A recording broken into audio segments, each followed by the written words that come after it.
Hello दोस्तों, स्वागत है आपका प्रियंका लर्निंग क्लासेस में। 66वीं बीपीएससी और अन्य एग्ज़ाम को ध्यान में रखते हुए एनसीईआरटी की बुक काफ़ी इम्पोर्टेंट रोल अदा करती है। इसके अंतर्गत हम लोग देखेंगे सामान्य ज्ञान के वस्तुनिष्ठ प्रश्न का संग्रह।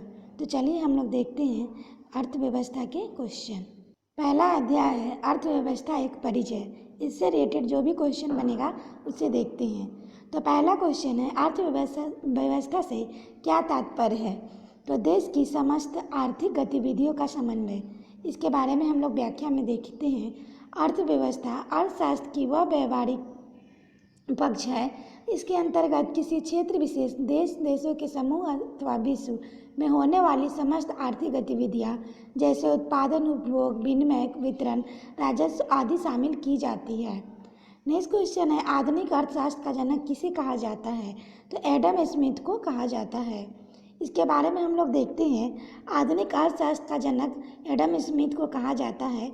एडम स्मिथ ने अपनी पुस्तक wealth of nation insight into the nature and cause the wealth of nation 1776 में आधुनिक अर्थव्यवस्था के मूल बिंदुओं को चिन्हित किया। एडम स्मिथ ने इस पुस्तक में अर्थव्यवस्था के संदर्भ में अदृश्य हस्त इंडिविजुअल हैंड की अवधारणा दी। नेक्स्ट क्वेश्चन है एक बंद अर्थव्यवस्था में न तो निर्यात होता है न तो आयात होता है। इसके बारे में हम लोग देखते हैं। बंद अर्थव्यवस्था आत्मनिर्भर सेल्फ सफिशिएंट अर्थव्यवस्था होती है जो शेष विश्व को अपनी अर्थव्यवस्थाओं की कोई आर्थिक संबंध नहीं रखती है। फलस्वरूप इसमें आयात एवं निर्यात संबंधी गतिविधियां शून्य होती है। बंद अर्थव्यवस्था में आर्थिक गतिविधियों पर सरकार का पूर्ण नियंत्रण होता है और निजी क्षेत्र में की भूमिका नगण्य होती है।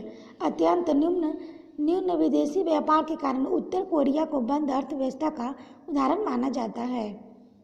नेक्स्ट क्वेश्चन है अर्थशास्त्र धन का विज्ञान है। यह किसका कथन है। तो ये एडम स्मिथ का कथन है।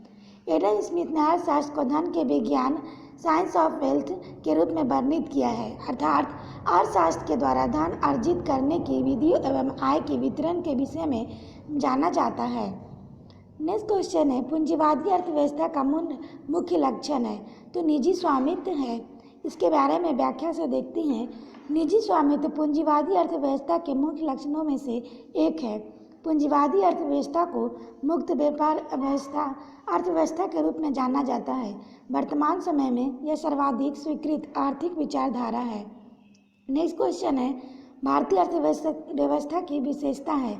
तो इसकी विशेषता है कृषि की प्रधानता, न्यून प्रति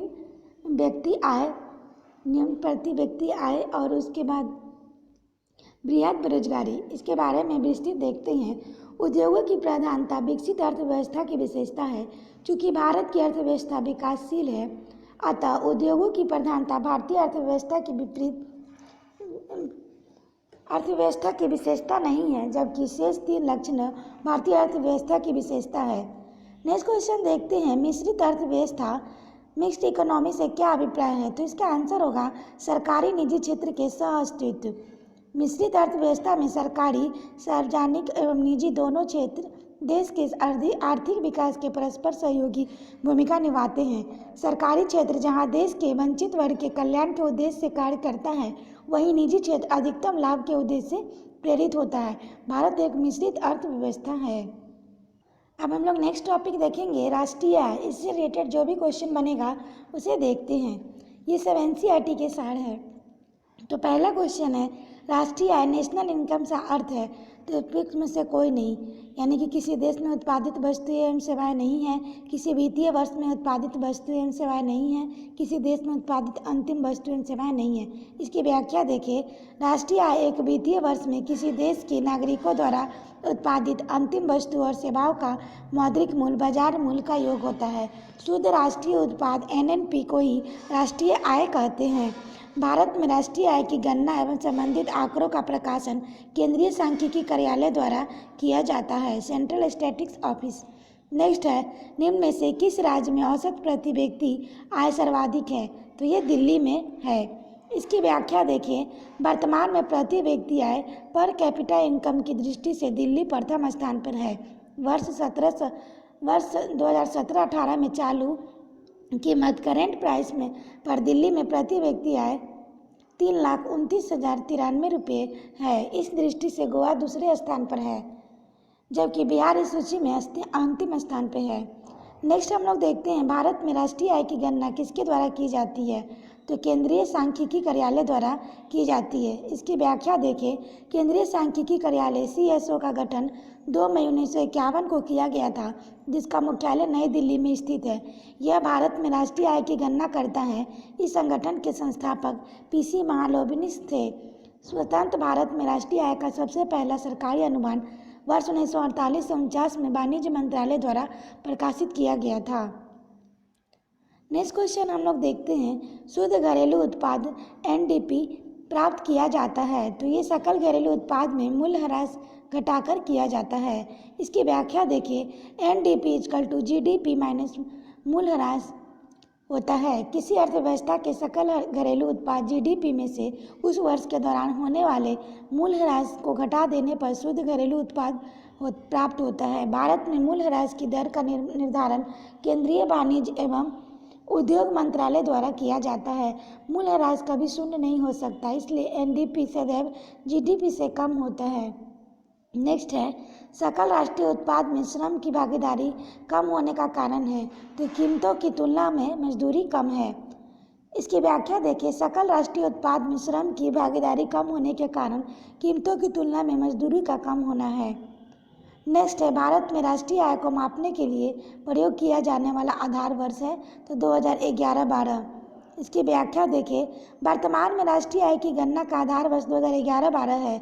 इसे जनवरी 2015 में केंद्रीय सांख्यिकी कार्यालय CSO की अनुशंसा पर अपनाया गया था। नेक्स्ट क्वेश्चन देखते हैं, भारत की राष्ट्रीय आय की गणना के उपज में होने की एक प्रमुख समस्या है, तो असंगठित क्षेत्र। इसके बारे में देखते हैं। भारत एक राष्ट्रीय आय की गणना में प्रमुख समस्या असंगठित क्षेत्र के संबंध रोजगार का आकलन न हो पाना है। उदाहरण के लिए कृषि क्षेत्र में कार्यरत लोगों की आय की गणना करना कठिन है। वर्तमान समय में भारत में लगभग 86% कार्यबल असंगठित क्षेत्र में कार्यरत है। नेक्स्ट क्वेश्चन देखते हैं, भारत में सर्वप्रथम राष्ट्रीय आय का आकलन किसने किया था, तो दादा भाई नौरोजी ने किया था। इसकी व्याख्या देखें।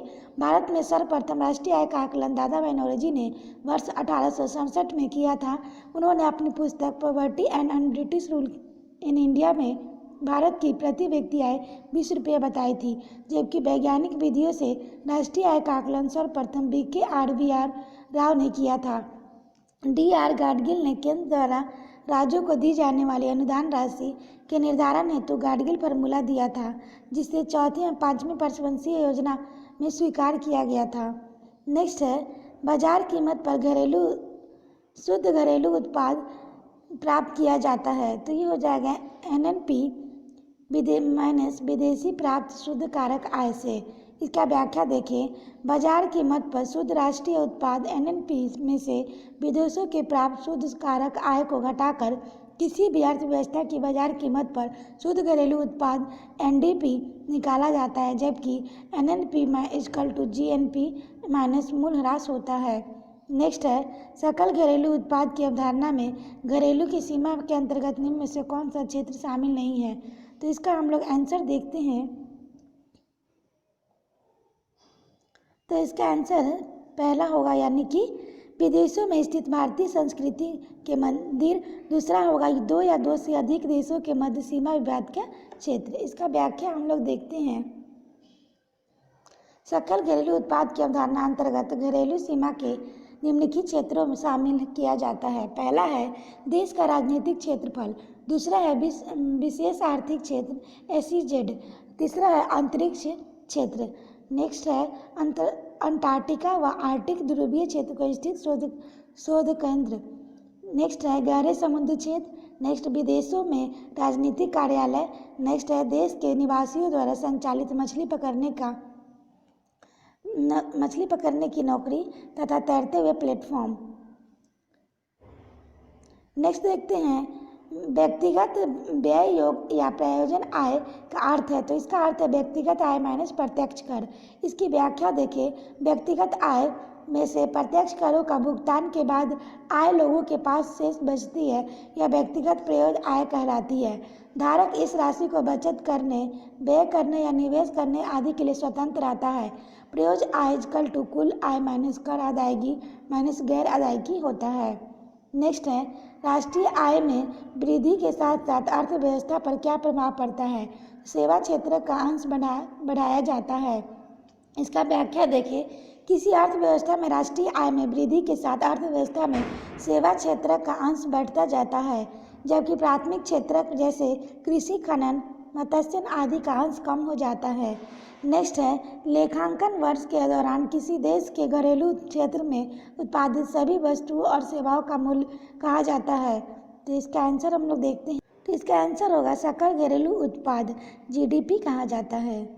इसकी व्याख्या देखिए, एक लेखा वर्ष में किसी देश की घरेलू सीमाओं के अंदर उत्पादित सभी वस्तुओं और सेवाओं का अंतिम मौद्रिक उस देश का सकल घरेलू उत्पाद जीडीपी कहलाता है। वहीं सकल राष्ट्रीय उत्पाद जीएनपी से आशय है एक वर्ष की अवधि में एक देश में नागरिकों द्वारा देश की सीमा के अंदर या बाहर उत्पादित की गई अंतिम वस्तु और सेवाओं का सकल मौद्रिक मूल्य से है। नेक्स्ट है, सकल घरेलू उत्पाद डिप्लेटर शब्द निम्न में से किस मध्य एक अनुपात है। तो ये है नॉमिनल जीडीपी एवं वास्तविक जीडीपी। इसकी व्याख्या देखिए, GDP deflator equal to nominal GDP by real GDP. इसकी व्याख्या है, जीडीपी डिप्लेटर नॉमिनल जीडीपी और वास्तविक जीडीपी के मध्य अनुपात है। इसके द्वारा मुद्रास्फीति की दर का पता चलता है। यह मुद्रास्फीति के आकलन के संपूर्ण जीडीपी के आंकड़ों का प्रयोग करता है, इसलिए यह अन्य सभी सूचकांकों डब्ल्यूपीआई और सीपीआई की अपेक्षा अधिक व्यापक है। नॉमिनल जीडीपी इक्वल टू सकल घरेलू उत्पाद का चालू बाजार कीमतों पर मूल्यांकन है। नेक्स्ट हम लोग देखते हैं, इनमें से कौन सा एक कारक लागत फैक्टर कॉस्ट पर जीडीपी के लिए सत्य है। तो बाजार मूल्य पर सकल घरेलू उत्पाद माइनस अप्रत्यक्ष कर प्लस सब्सिडी। इसकी व्याख्या देखिए, किसी वस्तु या सेवा के उत्पादन में प्रयुक्त उत्पादन कारकों के संपूर्ण मूल्य को कारक लागत कहा जाता है। इसमें सरकार के लिए कर शामिल नहीं किए जाते हैं, जबकि सरकार से प्राप्त सब्सिडी को शामिल किया जाता है। किसी उत्पादित वस्तु या सेवा की जिस निर्धारण दर पर बाजार में बेचा जाता है वह उसका बाजार मूल्य कहा जाता है। नेक्स्ट है, सकल घरेलू उत्पाद और विदेशों से अर्जित शुद्ध कारक आय का योग कहलाता है। तो ये कहलाता है,